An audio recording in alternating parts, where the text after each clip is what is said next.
hoy de algo que afecta a muchos niños que tienen que ser diagnosticados a una edad temprana, Alipio. Yo creo que eso también es fundamental para ellos, el trastorno del déficit de atención e hiperactividad. Efectivamente, es una, bueno, no es una enfermedad, es un trastorno y como tal hay que verlo. Lo que ocurre es que, bueno, pues no hay un diagnóstico suficiente. Se calcula que un 10% de la población con este trastorno no está diagnosticada de forma correcta y eso supone un contratiempo más que nada porque hay maneras de, bueno, contrarrestar las deficiencias que puede generar en el comportamiento este tipo de trastorno, que simplemente es tratar de diagnosticarlo de la mejor manera posible y evitar sobre todo el estigma social que muchas veces realizamos incluso sin darnos cuenta, pero con nuestras actitudes hacia aquellas personas que son distintas, que son diferentes.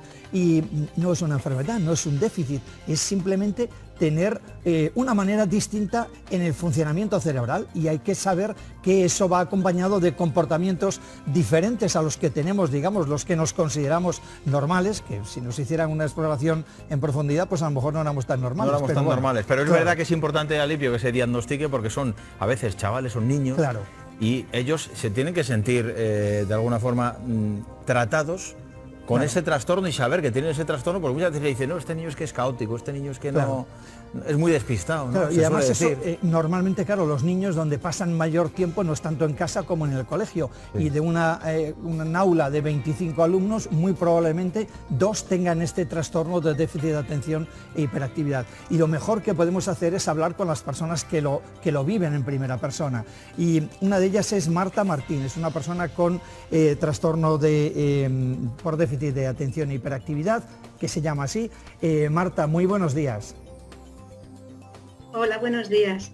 Bueno, a mí me gustaría que nos dijeras hasta qué punto, cuando a ti te diagnosticaron este trastorno, coincidías con los síntomas habituales que se suelen definir en relación a este proceso y que tiene que ver con los cambios de ánimo, los diferentes comportamientos. ¿Cómo fue aquello? Sí, en realidad cuando me diagnosticaron es cierto que yo tenía muy poca información sobre el déficit de atención e hiperactividad, que como bien dices no es una enfermedad, sino es una condición de la persona. Yo llevaba mucho tiempo yendo a las consultas con mi hijo, que tenía déficit de atención e hiperactividad igual que yo, y yo no sabía mi diagnóstico, pero es cierto que durante todo este tiempo de lo único que me hablaban era de los síntomas que afectaban a su rendimiento escolar. Y cuando en una consulta la psiquiatra me vio a mí, me dijo, Marta, tú también tienes déficit de atención y hiperactividad, entonces vamos a tratártelo para que mejores tu calidad de vida. Y yo pensaba, pues será que me voy a concentrar a partir de ahora mucho más, ¿no? Y me dijo, bueno, la concentración es el menor de tus males, son tantos los síntomas. Y efectivamente, echando la vista atrás, me di cuenta de que no solamente es el rendimiento escolar, sino como tú dices, es el estigma social y cómo afecta a tantas áreas de nuestras vidas, que lo veo en mis hijos, en compañeros que también tienen TDAH, y que esta falta de información hace, como tú bien dices, que sean niños estigmatizados y niños apartados. Claro, entonces, por eso es importante saber cuáles son los demás síntomas y hasta dónde llega este trastorno. Claro, porque tú que nos comentas que, es decir, descubriste que tenías este trastorno porque consultabas con tu hijo. Hay hasta un 75% de condicionante genético. El hecho, es decir, que si un niño es hiperactivo o tiene este trastorno déficit de atención e hiperactividad, es muy probable que uno de sus progenitores lo tenga también, como ha sido tu caso.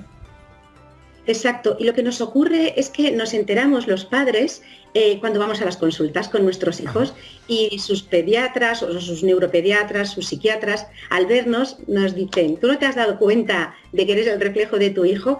Puede ser que se salte alguna generación, que sean los abuelos, pero sí que reconocemos esos mismos patrones en familiares muy cercanos nuestros. Y claro, el problema es que para mi generación y generaciones siguientes no se diagnosticaba, y mucho menos en mujeres, y porque siempre se ha considerado que era un problema infantil. Sin embargo, ya nos vamos dando cuenta últimamente de que no, de que también nos afecta a los adultos, y gracias a los diagnósticos de nuestros hijos, nosotros también tenemos nuestro diagnóstico y por tanto nuestro tratamiento y podemos mejorar en todos los aspectos de nuestra vida. porque una cuestión que quizás se puedan estar planteando desde casa, ¿hay alguna prueba que determine o que confirme un diagnóstico de déficit de atención y hiperactividad? Bueno, el diagnóstico es difícil por varios motivos. Lo primero, porque también hay mucho negacionismo sobre el tema y ahora mismo pues tú vas con tu hijo que tiene problemas en el colegio, sospechas más cosas, claro, pero te dicen, bueno, es que ahora cuando un niño es vago, resulta que tiene déficit de atención, o cuando una persona adulta es una despistada, pues resulta que también lo tiene, ¿no? Y el problema además para el diagnóstico es que las pruebas es un diagnóstico clínico, es decir, te hacen unas entrevistas, te hacen unos test y de ahí deducen que efectivamente, analizando varias áreas de la vida del niño o del adulto, pues, llegan a un diagnóstico. Sí que hay escáneres cerebrales que demuestran que hay zonas de nuestro cerebro que funcionan de una manera diferente, que maduran más tarde, que como las neuronas no hacen sus funciones, no se comunican igual entre ellas, y esto sí que podría ser definitivo, aunque esta prueba todavía no se utiliza para los diagnósticos. Pero sí que la evidencia científica ya no solamente es unos test, unas entrevistas a sus profesores, a sus padres, la evidencia científica está ahí y se demuestra cómo estas zonas están menos activas o han madurado más tarde. Pero como es un diagnóstico clínico y tiene mucho que ver con la pericia o la práctica o la formación de los psiquiatras, pues se pone mucho en duda y es un poco complicado. Ajá. Lo más importante de todo es, que nos queda claro, es evitar ese estigma social, y algo que tú haces habitualmente, tú colaboras con una organización que es Neurodiversi para favorecer que se tenga en cuenta incluso en el ámbito laboral que hay diferentes capacidades y diferentes formas de funcionamiento cerebral y de comportamiento, y eso no debe ser causa de estigma. Exacto, condiciona el TDAH la vida de una persona en todos sus ámbitos.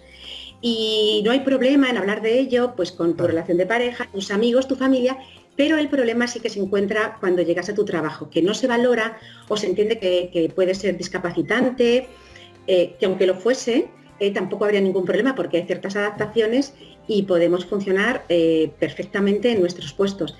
Pero sí, trabajo con Neurodiversi porque este es un grave problema para los adultos. Un cerebro neurodivergente es un cerebro diferente al cerebro neurotípico y tiene unas capacidades distintas. Maravillosas también, tiene algunas carencias, tiene otras maravillosas que no tienen los cerebros neurotípicos. Entonces es cuestión de saber aprovechar todo ese potencial, que es mucho y es muy grande, y por eso tenemos esta tarea de concienciación y de divulgación para llegar a las empresas y comunicarlo correctamente. Pues muchísimas gracias por tu testimonio y ojalá cada vez vayamos entendiendo mejor este asunto, no tanto como una enfermedad, que no lo es, sino con una forma de aprovechar unos funcionamientos distintos del cerebro. Gracias a Marta, gracias a Alipio. Muchas gracias.